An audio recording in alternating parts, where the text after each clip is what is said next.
Before watching, please press like to support me in producing more stories. This helps in spreading the video and reaching more people.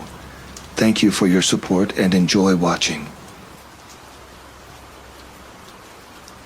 The sun dips below the horizon, casting an ominous shadow over the desolate expanse of Hawaii Volcanoes National Park. The air hangs heavy with an oppressive silence, broken only by the distant, guttural rumbles of Kilauea, the restless giant that slumbers beneath our feet. I, Ranger Anya Petrova, find myself standing on the precipice of an unspeakable horror, my heart pounding in sync with the volcano's ominous heartbeat. The chilling events of the past few days have left an indelible mark on my soul, a haunting reminder of the darkness that lurks beneath the veneer of paradise.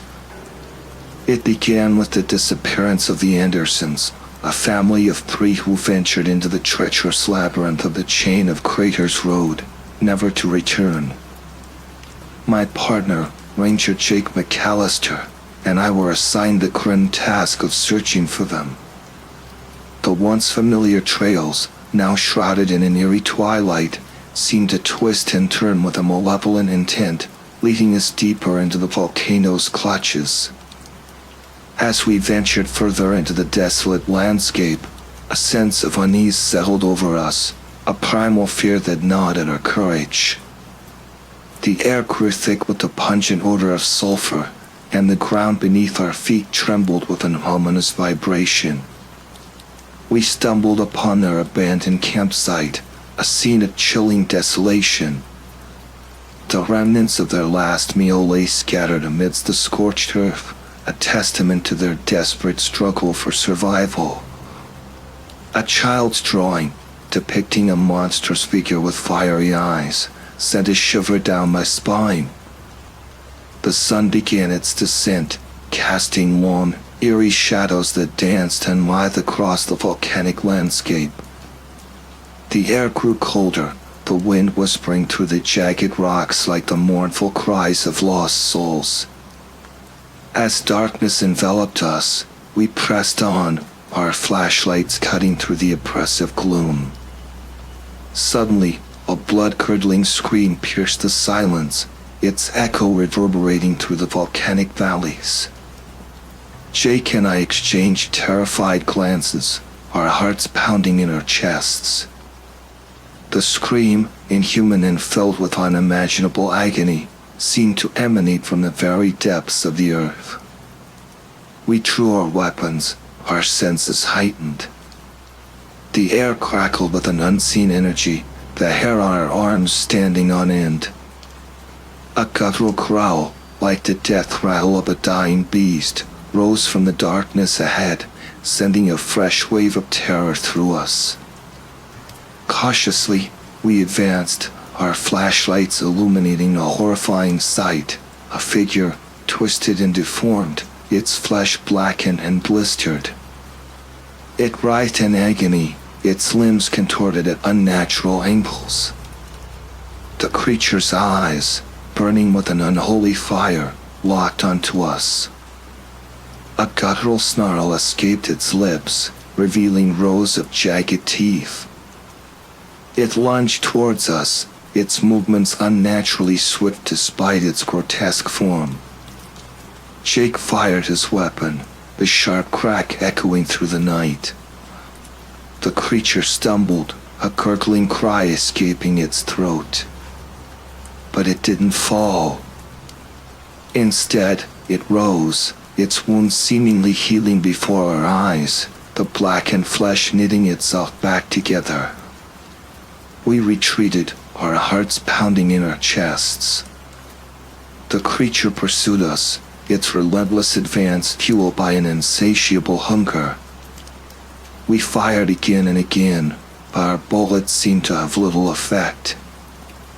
Desperation clawed at my mind as we stumbled through the treacherous terrain.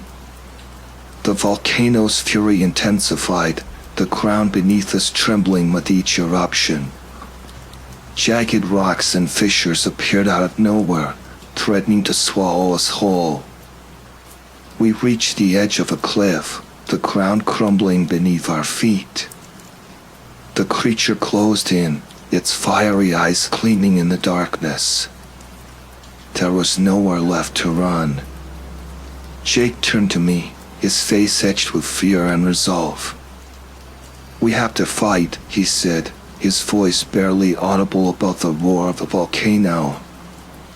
I nodded, my grip tightening on my weapon. We braced ourselves, ready to face the unimaginable horror that awaited us. The creature lunged, its claws outstretched, its fiery breath scorching the air. The battle was brutal, a desperate struggle for survival against an abomination born of the volcano's wrath. The creature's strength was inhuman, its rage unrelenting. We fought with every ounce of our being, our bodies aching, our spirits pushed to the brink. Just when all hope seemed lost, a deafening roar erupted from the volcano. The ground beneath us convulsed, sending us tumbling to the edge of the cliff. The creature, caught off guard, lost its footing, its claws scrabbling desperately at the crumbling earth. With a final, agonizing cry, the creature plunged into the abyss, swallowed by the fiery maw of the volcano. The earth shuddered one last time, then fell silent. Jake and I clung to each other, our bodies trembling, our minds reeling from the horrors we'd witnessed. The volcano continued to rumble in the distance, a constant reminder of the lurking darkness that lay beneath the surface of this paradise. As the first rays of dawn pierced through the lingering smoke, we emerged from the nightmare, forever scarred by the encounter. The missing family remained lost, their fate a chilling mystery. But one thing was certain, the volcano held secrets that were best left undisturbed. The Land Rover's engine roared to life, a defiant growl against the encroaching darkness. As we navigated the treacherous path towards the Kalapana Trail, the familiar beauty of the park warped into a macabre spectacle. The once lush greenery now seemed to pulsate with an unnatural energy, the vibrant colors a cruel mockery of the lurking horror. The closer we ventured towards Kilauea, the more palpable the volcano's fury became. Jagged fissures, like gaping wounds in the earth's flesh, spewed plumes of sulphurous smoke that choked the air, stinging our eyes and burning our lungs. The ground beneath us vibrated with a low, ominous rumble, a constant reminder of the molten inferno simmering just beneath the surface. We parked the vehicle and stepped out cautiously, the air heavy with the scent of brimstone and decay. The once familiar trail was now a twisted labyrinth of hardened lava and jagged rocks, a grotesque testament to Pele's wrath. Our eyes scanned the desolate landscape, searching for any sign of a missing family. The silence was oppressive, broken only by the distant, guttural roar of the volcano and the frantic beating of our own hearts. Suddenly, Jake's breath hitched, his flashlight beam illuminating a newly formed lava field. There, half submerged in the cooling rock, was a child's shoe, its once bright pink color now unmuted, ashen gray. A wave of nausea washed over me. The shoe was small, delicate, a cruel reminder of the innocence lost in this unforgiving wilderness. We pressed on, our footsteps heavy on the hardened lava. Each step felt like a violation, an intrusion into a realm where humans were not welcome. The sun, a blood-red orb, dipped lower in the sky, casting long, eerie shadows that danced and writhed across the volcanic landscape. The air grew colder, the wind whispering through the jagged rocks like the mournful cries of lost souls.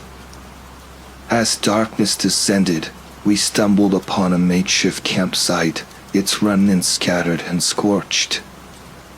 A half-burned teddy bear lay abandoned on the ground, its one soft fur singed and blackened. The sight sent a fresh wave of dread through me. Jake's voice trembled as he spoke. They were here, Anya. But where are they now? His question hung in the air, unanswered. The volcano rumbled in the distance, a monstrous heartbeat echoing our own fear. The darkness pressed in, thick and suffocating, as if the island itself was holding its breath, waiting for the inevitable eruption of horror. The encroaching darkness amplified the eerie silence, leaving only the ominous rumbling of the volcano to fill the void. A primal fear gnawed at my courage, whispering tales of ancient legends and vengeful spirits. The wind, once a gentle caress, now howled like a chorus of the damned, sending shivers down my spine. Suddenly, a blood-curdling scream shattered the night, its raw, guttural sound echoing through the volcanic valleys. Jake and I exchanged terrified glances, our hearts pounding in our chests. The scream, inhuman and filled with unimaginable agony, seemed to emanate from the very depths of the earth, leaving us paralyzed with fear. We fumbled for our weapons, our senses heightened to a fever pitch. The air crackled with an unseen energy, the hair on our arms standing on end. A low, guttural growl, like the death rattle of a dying beast, rose from the darkness ahead, sending a fresh wave of terror through us. With trembling hands, we raised our flashlights, their beams cutting through the oppressive darkness. The light revealed a horrifying sight, a figure, twisted and deformed, its flesh blackened and blistered, emerged from the shadows. It writhed in agony, its limbs contorted at unnatural angles, a grotesque mockery of human form. The creature's eyes, burning with an unholy fire, locked onto us. A guttural snarl escaped its lips, revealing rows of jagged teeth. It lunged towards us, its movements unnaturally swift despite its grotesque form, its claws outstretched like talons. Jake fired his weapon, the sharp crack momentarily deafening in the oppressive silence. The creature stumbled, a gurgling cry escaping its throat. But it didn't fall. Instead, it rose, its wounds seemingly healing before our very eyes, the blackened flesh knitting itself back together with an unnatural speed. We retreated, our hearts pounding in our chests. The creature pursued us, its relentless advance fueled by an insatiable hunger. We fired again and again, but our bullets seemed to have little effect, nearly bouncing off its hardened, obsidian-like skin. Desperation clawed at my mind as we stumbled through the treacherous terrain. The volcano's fury intensified, the ground beneath us trembling with each eruption, threatening to crack open and swallow us whole. Jagged rocks and deep fissures appeared out of nowhere, obstacles in our desperate flight from the unimaginable horror that pursued us. We reached the edge of a precipice, the ground crumbling beneath our feet. The creature closed in, its fiery eyes gleaming in the darkness, its ragged breath hot on our necks. There was nowhere left to run. We were cornered, trapped between the relentless creature and the yawning abyss. Jake's voice, a strained whisper in the face of the encroaching horror, broke the silence. "We have to fight, Anya," he said, his eyes filled with a desperate resolve. "There's nowhere left to run." I nodded, my grip tightening on my weapon, my knuckles white. We stood side by side, a fragile barrier against the monstrous entity that hungered for our flesh. The creature lunged, its claws outstretched, its fiery breath washing over us like a wave of heat. The battle was a blur of primal terror and adrenaline-fueled desperation. The creature's strength was inhuman, its rage an inferno that mirrored the volcanic fury raging around us. We fought with every ounce of our being, our bodies aching, our spirits pushed to the brink. Just when all hope seemed lost, a deafening roar erupted from the volcano. The ground beneath us buckled and heaved, sending us tumbling towards the edge of the precipice. The creature, caught off guard, lost its footing, its claws scrabbling desperately at the crumbling earth. With a final, agonizing shriek, the creature plunged into the abyss, swallowed by the fiery maw of the volcano. The earth shuddered one last time, then fell into an eerie silence. Jake and I clung to each other, our bodies trembling, our minds reeling from the horrors we'd witnessed. The volcano continued to rumble in the distance, a constant reminder of the lurking darkness that lay beneath the surface of this paradise. As the first rays of dawn pierced through the lingering smoke, we emerged from the nightmare, forever scarred by the encounter. The missing family remained lost, their fate a chilling mystery.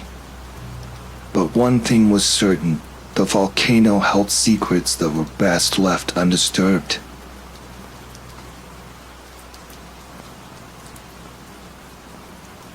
The cabin stood desolate in the dense woods, forgotten by time, until one ominous night, a solitary candle flickered to life in its grimy window.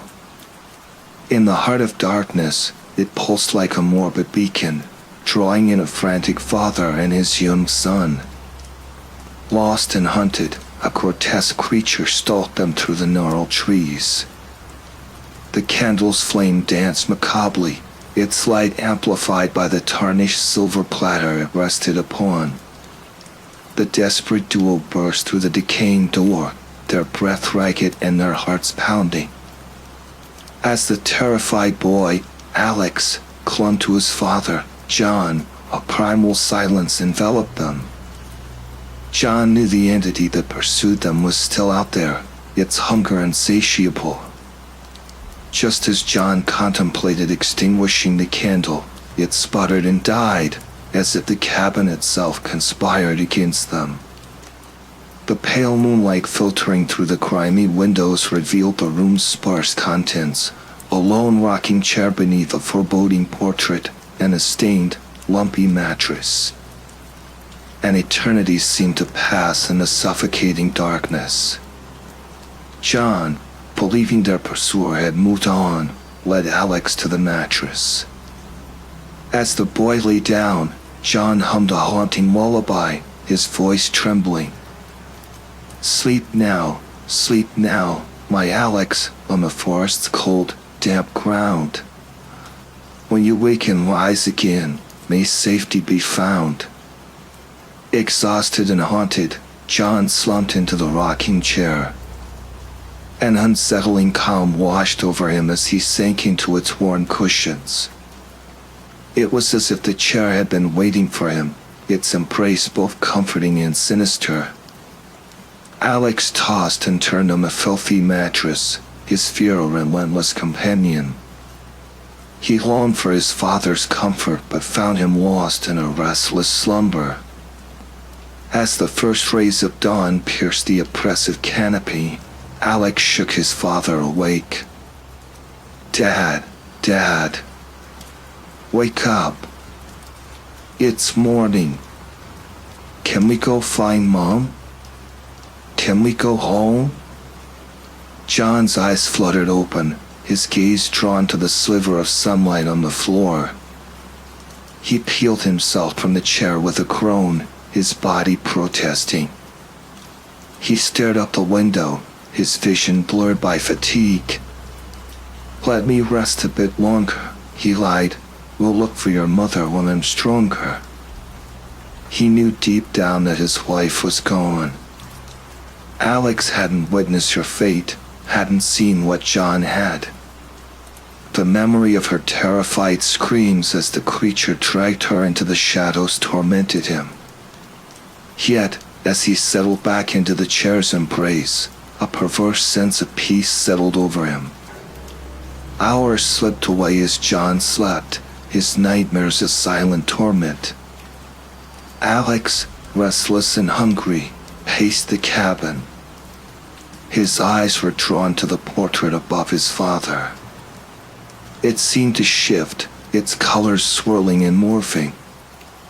As he squinted, he realized the painting depicted a house eerily similar to the cabin. The longer he stared, the more it contorted.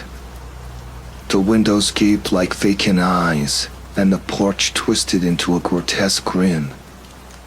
"Dad, Dad, wake up. The painting's moving." John's eyes snapped open, his head whipping towards the portrait. He saw nothing but a mundane house on a hill. "It's okay, Alex. It's just your imagination. Let me rest, and please don't leave the cabin." Alex retreated to the corner, his gaze fixated on the painting's malevolent smile. As the sun began to set, casting long shadows across the room, his curiosity turned to dread. The darkness was returning, and with it, the creature that hunted them. The cabin was bathed in an unnatural glow. Alex turned to see the candle burning once more. Did I light that? He wondered. It couldn't have been his father, still trapped in his unsettling slumber. Then he heard it. A scratching at the window. He tried to ignore it, but its persistence sent shivers down his spine. As he approached the window, his heart hammered in his chest. "Come play outside, Alex," a familiar voice whispered from the darkness. His mother's face, pale and gaunt, stared back at him. "Dad, Dad." "Mom's back," he shouted, racing towards the door. John's eyes flew open, locking onto the figure outside. He knew it wasn't his wife, not the mother of his child. Something was toying with them, trying to lure Alex into its clutches. "Don't go out. Not your mother." He managed to choke out before succumbing to the chair's sinister embrace once more. Alex hesitated, his hand on the doorknob. He studied the woman's face. It was too clean, too serene for someone lost in these woods, too composed for someone hunted by a monster. "You're not my mom," he whimpered. The woman's smile curdled, her features melting into a mask of rage and hunger. She retreated into the darkness, vanishing among the trees. Alex collapsed beside his father, tears streaming down his face. The candle's flame died once again, plunging the cabin into darkness. Alex jolted awake, his body drenched in a cold sweat. The cabin was cloaked in an oppressive darkness, broken only by the erratic moonlight that seeped through the gaps in the boarded-up windows.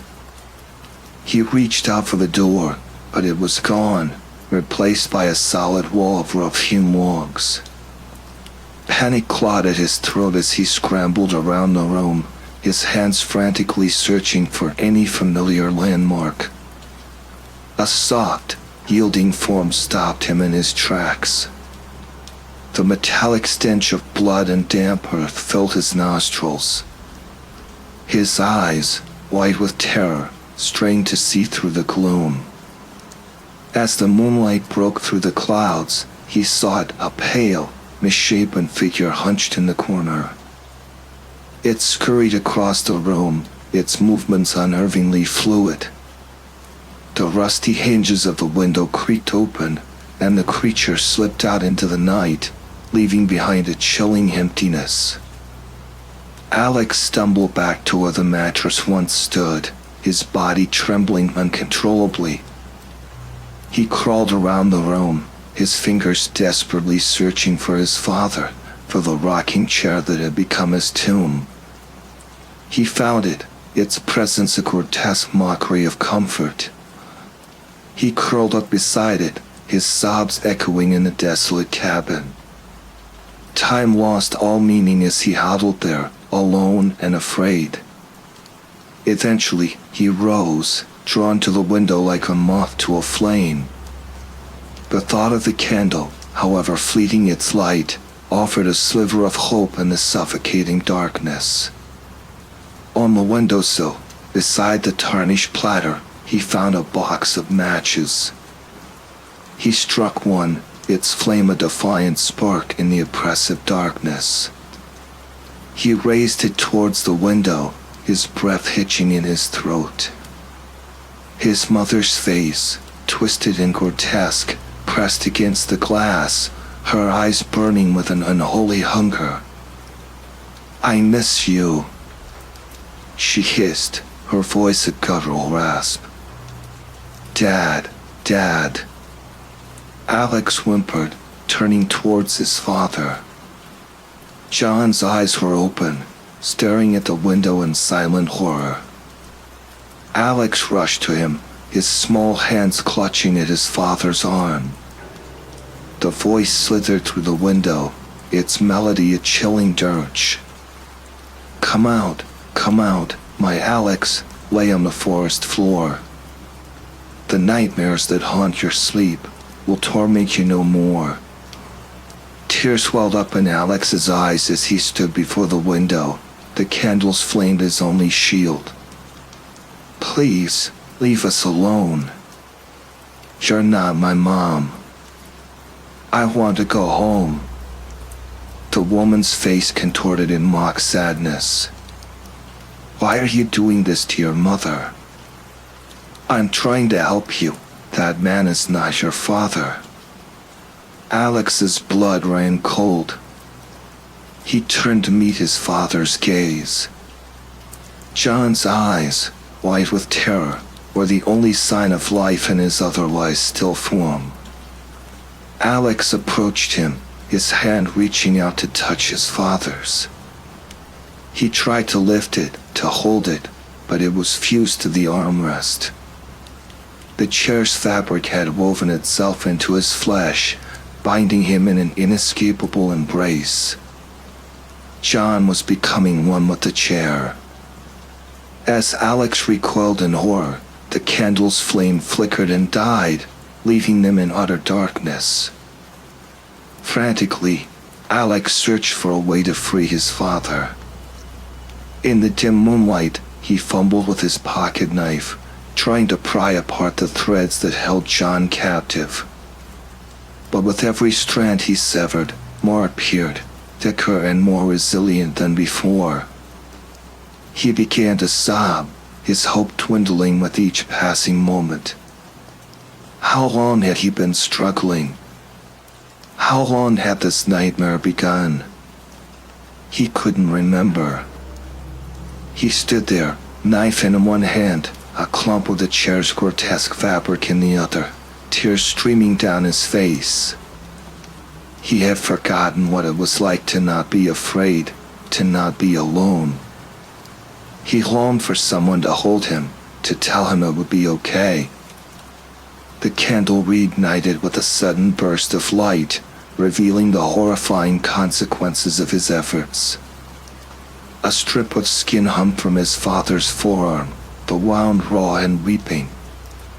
John's eyes were squeezed shut, tears leaking from beneath his eyelids.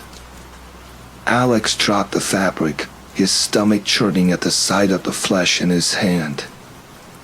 Then, a familiar voice echoed from the window.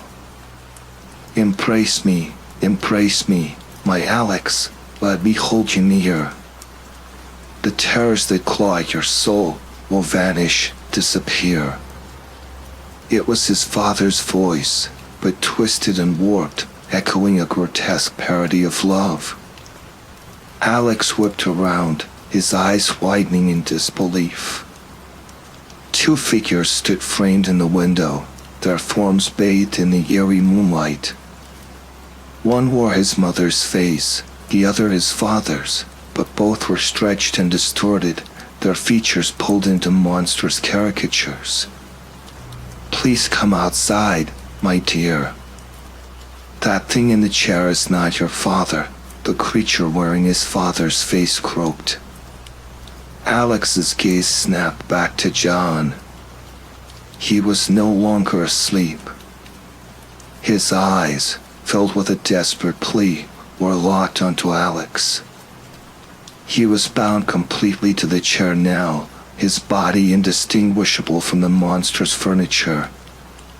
He writhed and struggled, his muffled screams a chilling symphony of despair. He tried to warn Alex, his eyes conveying the unspeakable horror of their situation. "If I go outside, will we go home?" Alex whispered, his voice barely audible. "We'll take you home, sweetheart," the two figures chorused, their voices a discordant harmony. Alex moved towards the door, his hand trembling as he reached for the latch. John's struggles intensified, his silent screams growing louder, more desperate. Alex looked back at his father, his heart aching with a profound sadness. "I'm not sure if you're my dad anymore," he choked out, tears blurring his vision. He opened the door and stepped into the waiting darkness. John's eyes overflowed with tears as he watched his son walk away, flanked by the monstrous figures. They disappeared into the dense woods, their forms swallowed by the shadows. He tried to cry out, but his stitched lips refused to part. The cabin's walls seemed to close in on him, the darkness pressing down with suffocating weight. The last thing he saw before his eyelids were sewn shut was the flickering light of the candle, extinguished once more. "Run, run, my Alex, flee while you still can. The creatures that beckon you forth have a most sinister plan. Hold me tight, my darling," the voice crooned, a grotesque mimicry of his mother's love. Alex hesitated. The candle's flame danced, casting long, eerie shadows across the cabin's interior. He glanced back at his father, his heart torn. John's muffled screams echoed in his ears, a desperate plea for his son to stay. But the longing for his mother, for the warmth of a familiar embrace, was overwhelming. With a choked sob, Alex turned back to the window. "Okay," he whispered, his voice barely a breath. The figures outside reached out, their elongated limbs beckoning him into the night. Alex took a hesitant step towards them, his legs heavy with dread. As he crossed the threshold, the cabin's warmth vanished, replaced by the chilling embrace of the forest. The figures closed in, their misshapen forms towering over him. Alex's mother's face loomed close, her eyes glowing with an unnatural intensity. He reached out, his fingers brushing against her cold, clammy skin. "Mom," he whimpered, his voice trembling. Her lips curled into a cruel smile, revealing rows of jagged teeth. "Not anymore, my dear," she hissed, her voice a chilling rasp. The figures seized him, their grip like iron. Alex struggled, his screams swallowed by the dense woods. He caught a glimpse of his father's face in the window, his eyes filled with a silent agony. Then, the cabin vanished, leaving only the endless darkness and the chilling laughter at the creatures that had claimed him. The candle's flame flickered and died, leaving the cabin in eternal darkness. The rocking chair stood empty, a macabre monument to the family it had consumed. The wind whispered through the trees, carrying the echoes of Alex's final, desperate cry. Come back, my Alex, the forest whispers your name. Lost in shadows, forevermore, in this twisted, cruel game. The candle's flame, a solitary beacon against the encroaching darkness, flickered and died, leaving the cabin in eternal shadow. The rocking chair, now a grotesque throne of flesh and wood, creaked softly in the silence. John, his consciousness trapped within the monstrous furniture, could only weep silently as the realization of his fate sank in. He was alone. The hours stretched into an eternity, punctuated only by the rustling of leaves and the distant cries of nocturnal creatures. John's mind, once sharp and analytical, grew hazy, his thoughts fragmenting like shards of a broken mirror. Memories of his family, of happier times, flickered and faded, replaced by the chilling reality of his imprisonment. The cabin, once a refuge from the horrors of the outside world, had become his tomb. The walls seemed to pulse with a malevolent energy, their rough-hewn logs whispering secrets of ancient evils. The portrait above him, its colors now swirling and shifting in the darkness, seemed to mock his helplessness. John's body, once strong and vibrant, withered and decayed, merging seamlessly with the chair's grotesque form. His senses dulled, leaving only a primal awareness of his surroundings. He could feel the insects crawling across his skin, their tiny legs a maddening symphony of movement. He could hear the wind howling through the trees, its mournful cries a constant reminder of his isolation. And then there was the hunger. It gnawed at him, a relentless, insatiable craving that consumed his every thought. He longed for the taste of warm blood, the feel of flesh tearing beneath his teeth. The cabin's walls seemed to throb in time with his growing hunger, their whispers urging him to feed. One night, as the moon cast an eerie glow through the grimy windows, John felt a presence. A small, furry creature scurried across the floor, its beady eyes reflecting the moonlight. John's hunger surged, overwhelming his remaining humanity. With a guttural growl, he lunged, his newfound limbs snapping and tearing at the helpless creature. The taste of blood, warm and coppery, filled his mouth, igniting a frenzy of consumption. He devoured the creature, its bones crunching beneath his teeth. As the last morsel disappeared, a wave of satisfaction washed over him, momentarily silencing the hunger. But it was only a temporary reprieve. The hunger returned, stronger than before. John's transformation was complete. He was no longer a man, but a monstrous guardian of the cabin, forever bound to its cursed embrace.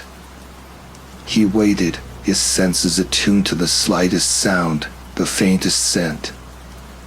He waited for the next unsuspecting traveler to stumble upon his prison, their screams a symphony of despair that would echo through the woods for eternity. The cabin in the woods stood silent, its secrets buried deep within its decaying walls. But on moonlit nights, a faint, guttural growl could be heard, a chilling reminder of the horror that awaited those who dared to venture too close. The cabin, once a symbol of hope and refuge, had become a beacon of despair, its darkness a reflection of the monstrous hunger that dwelt within.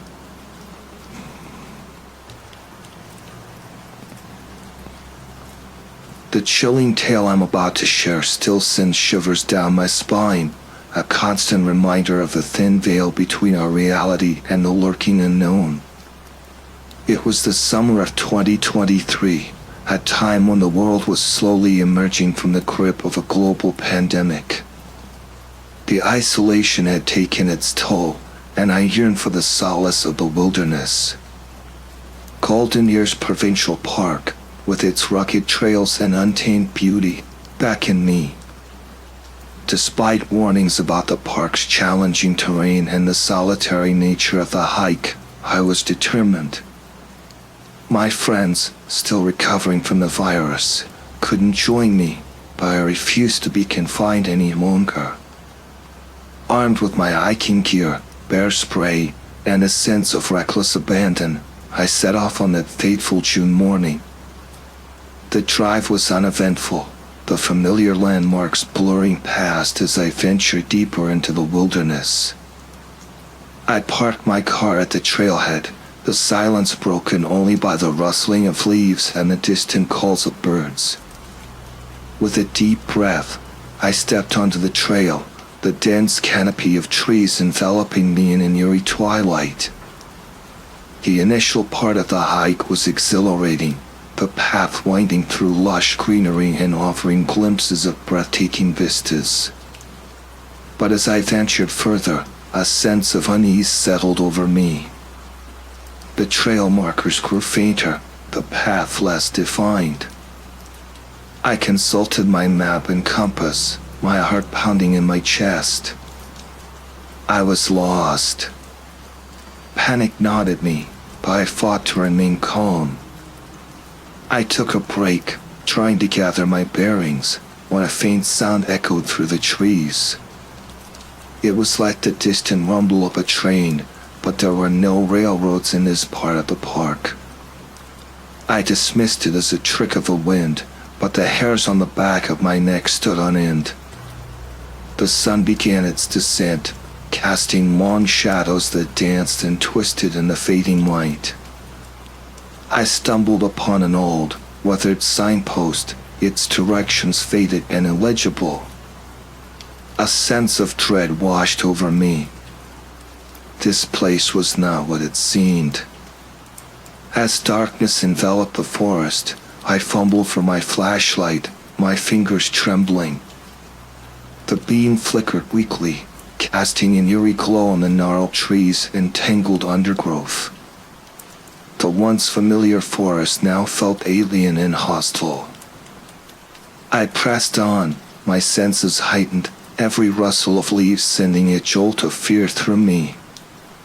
The silence was broken only by the sound of my own ragged breathing and the distant hooting of an owl. Suddenly, a branch snapped behind me. I whirled around, my flashlight illuminating a pair of glowing eyes in the darkness. A guttural growl echoed through the trees, and I knew I was being hunted. Adrenaline surged through me as I sprinted down the trail, my lungs burning, my heart pounding like a drum. The creature was gaining on me, its heavy footsteps shaking the ground. I could hear its ragged breathing, feel its hot breath on my neck. Just when I thought I couldn't run any further, I burst out of the forest and into a clearing. My car was parked nearby, its headlights casting a welcome beacon in the darkness. I scrambled inside, locking the doors, my body shaking uncontrollably. I spent the rest of the night huddled in my car, the creature's growls echoing in my nightmares. When dawn finally broke, I returned to the trailhead, my friend Alex by my side. But there was no sign of the creature, no trace of its existence. The experience left me scarred, a constant reminder of the unseen dangers that lurk in the shadows. I still hike, but I never venture into the wilderness alone. And whenever I hear a distant rumble or see a pair of glowing eyes in the darkness, a shiver runs down my spine, and I remember the night I was hunted in Golden Ears Provincial Park. The descent was treacherous, loose rocks and gnarled roots threatening to send me tumbling into the abyss. I clung to the hillside, my breath coming in ragged gasps. The setting sun painted the sky in hues of blood red and fiery orange, casting an eerie glow over the landscape. I finally reached the bottom, landing with a bone-jarring thud near the rusted tracks. My watch, a casualty of the fall, had stopped at 6:15 p.m. The golden hour was upon me, and darkness was closing in. Panic welled up, but I pushed it back, reminding myself of the survival skills I had honed over the years. The tracks stretched into the distance, disappearing into the encroaching gloom. A cold, swift river flowed alongside, its waters whispering secrets I didn't want to hear. I decided to follow it upstream, hoping it would lead me to higher ground, away from this cursed place. As I walked, the air grew heavy, thick with an oppressive silence. The only sounds were the crunch of gravel beneath my boots and the distant, mournful cry of a loon. I pulled out my emergency radio, desperate for any sign of civilization.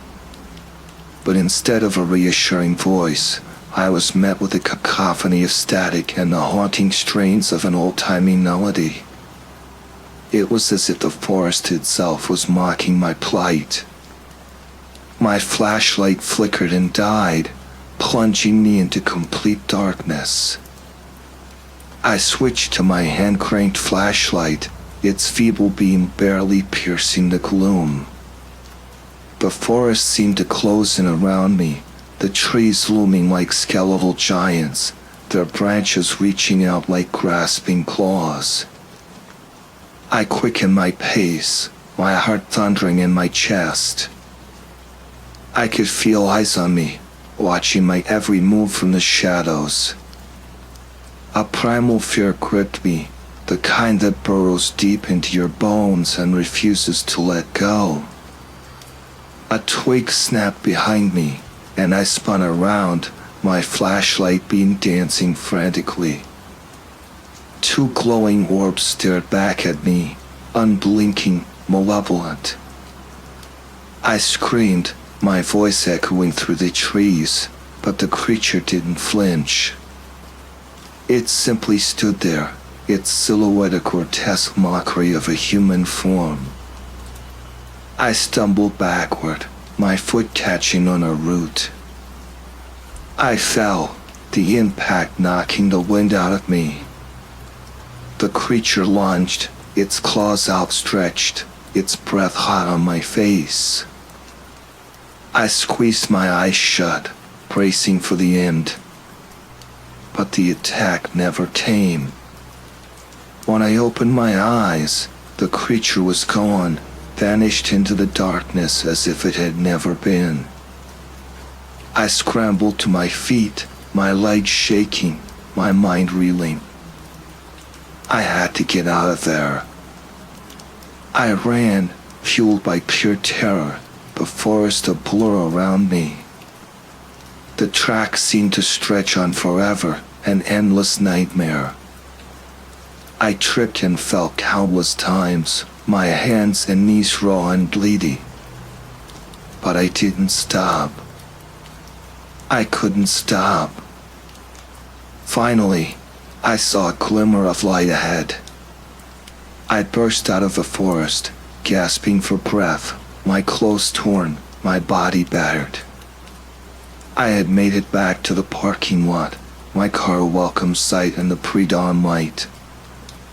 I collapsed into the driver's seat, my hands shaking so badly I could barely turn the key. As I drove away, I glanced in the rearview mirror, half expecting to see the creature's glowing eyes following me. But there was nothing but the empty road and the encroaching dawn. I never returned to Golden Ears Provincial Park. The memory of that night haunts me still, a chilling reminder that some places are best left undisturbed, some secrets best left buried. The forest holds many mysteries, and some are too terrifying to comprehend.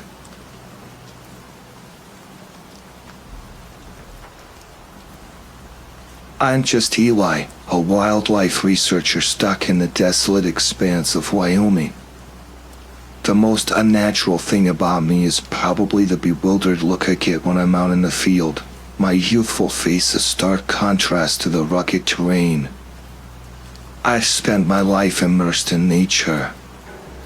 My father, a seasoned outdoorsman, instilled in me a deep reverence for the wild. Yet, nothing could have prepared me for the horror I encountered 5 days ago. The call came in 6 elk carcasses discovered within a week on a sprawling private estate. The owners, a consortium of wealthy developers, were understandably alarmed. The lucrative hunting season was on the horizon, and the presence of a predator capable of such carnage threatened their investment. The first carcass, a gruesome spectacle, lay nestled amidst the pines.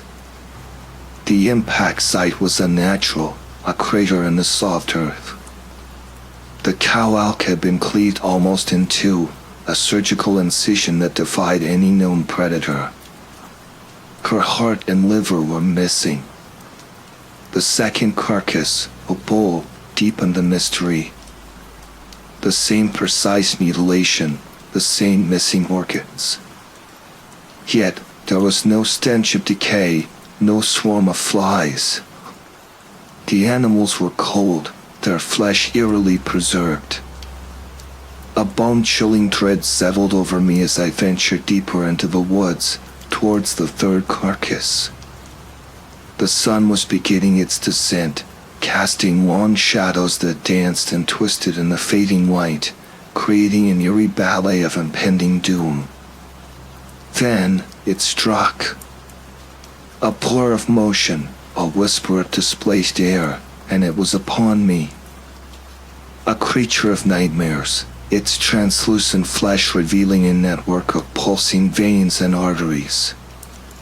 It moved with an eerie silence, its hooves barely disturbing the forest floor. It struck me with a force that defied its slender frame, sending me hurtling backward. The air exploded from my lungs, and I lay gasping on the forest floor, staring into its abyssal eyes. Its gaze was unnerving, devoid of emotion. Its head, a grotesque parody of a bison skull, was stretched taut over a frame as large as a van. Its eyes, large and lidless, were windows into a soul as cold and empty as the void. It raised a hand, its claws glinting in the dying light. They were scythes, home to a razor's edge. It traced a line down my chest, cleaving through layers of clothing and flesh with effortless ease. Then, it simply turned and walked away, vanishing into the twilight. I stumbled back to my truck, my mind reeling. The wound, a clean incision, mirrored the mutilations on the elk. There was no blood, only a chilling numbness. Dr. Eleanor Vance, the town's physician, greeted me with a look of grim understanding.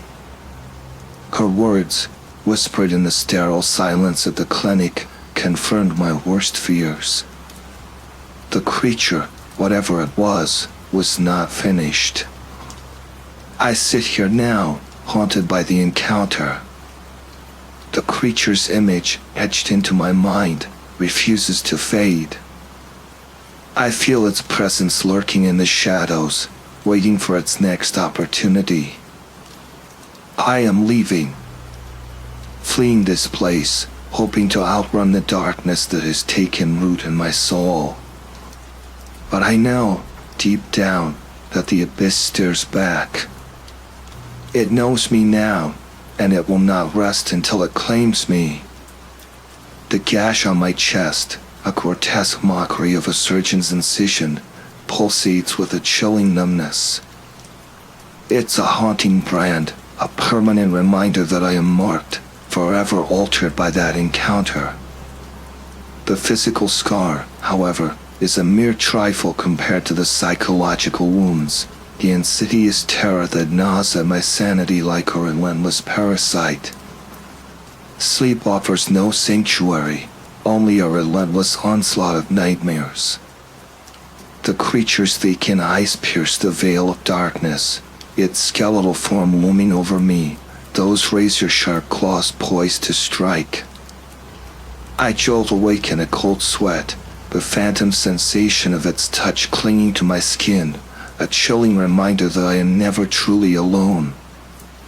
The once familiar woods now throb with an unseen menace. Every rustle of leaves, every snap of a twig, sends a shiver of fear down my spine, a primal instinct warning me of the predator lurking in the shadows. The sun, once a source of warmth and comfort, now casts an eerie pall over the landscape, painting the world in hues of dread and despair. I find myself drawn back to the site of the attack, a morbid curiosity compelling me to retrace the creature's path. The elk carcasses, still untouched, stand as macabre monuments to its insatiable hunger.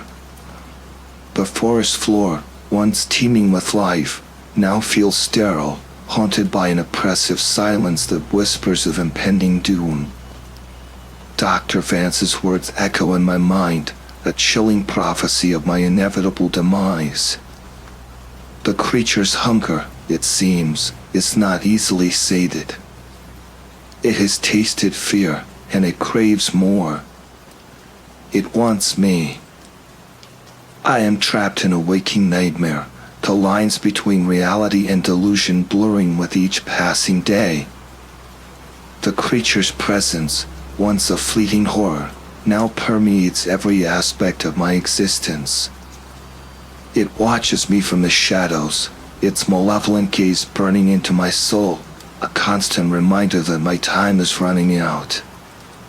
The abyss calls, its darkness promising oblivion. But I refuse to surrender.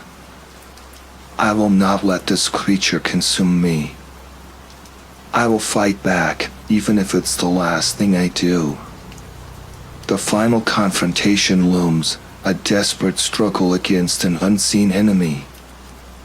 The odds are stacked against me, but I will not go quietly into the night.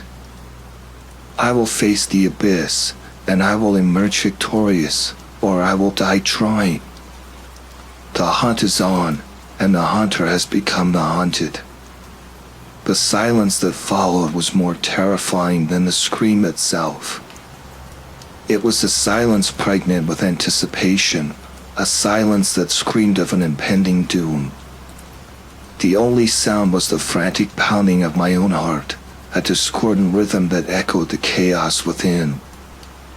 I lay paralyzed, my body refusing to obey my mind's desperate commands. The creature's silhouette, a grotesque distortion of nature, filled the doorway, its presence casting a pall of darkness over the camper's cramped interior. Its eyes, twin orbs of malevolent light, pierced the gloom, fixing me with a gaze that chilled my blood. A guttural growl rumbled from its throat, a sound that vibrated through the very core of my being. It stepped into the camper, its movements fluid and predatory, its hooves clicking against the linoleum floor with an eerie finality. I could feel its breath on my face, a fetid gust that carried the stench of decay and an otherworldly chill. Its claws, sharp as razors, traced a line down my cheek, leaving a trail of icy numbness in their wake. It leaned closer, its grotesque visage filling my vision. Its eyes, devoid of emotion, seemed to peer into the depths of my soul, stripping away every layer of pretense, every shred of hope. Then it spoke. Its voice, a raspy whisper that slithered through the silence, sent shivers down my spine. "You cannot hide," it hissed, its words laced with a chilling promise. "The abyss claims all." I tried to scream, to fight back, but my body remained frozen, a puppet on the strings of fear. The creature's claws tightened around my throat, its grip unrelenting. I could feel my life slipping away, the darkness closing in. And then, just as suddenly as it had appeared, it was gone. The camper door swung open, revealing the moonlit forest beyond. The silence was deafening, broken only by the frantic pounding of my own heart. I stumbled out of the camper, gasping for air, my lungs burning with the effort. The woods, once a place of solace, now felt alien and hostile. Every shadow seemed to harbor the creature's lurking form, every rustle of leaves a harbinger of its return. I am no longer the hunter, but the hunted. The abyss has marked me, and it will not rest until it claims me. I am trapped in a waking nightmare, the boundaries between reality and delusion blurring with each passing moment. The creature's words echo in my mind, a chilling prophecy of my inevitable demise. You cannot hide. The abyss claims all. I know, deep down, that it speaks the truth. The abyss stares back, its darkness beckoning. And I, its chosen prey, can only wait for the final act of this terrifying drama to unfold.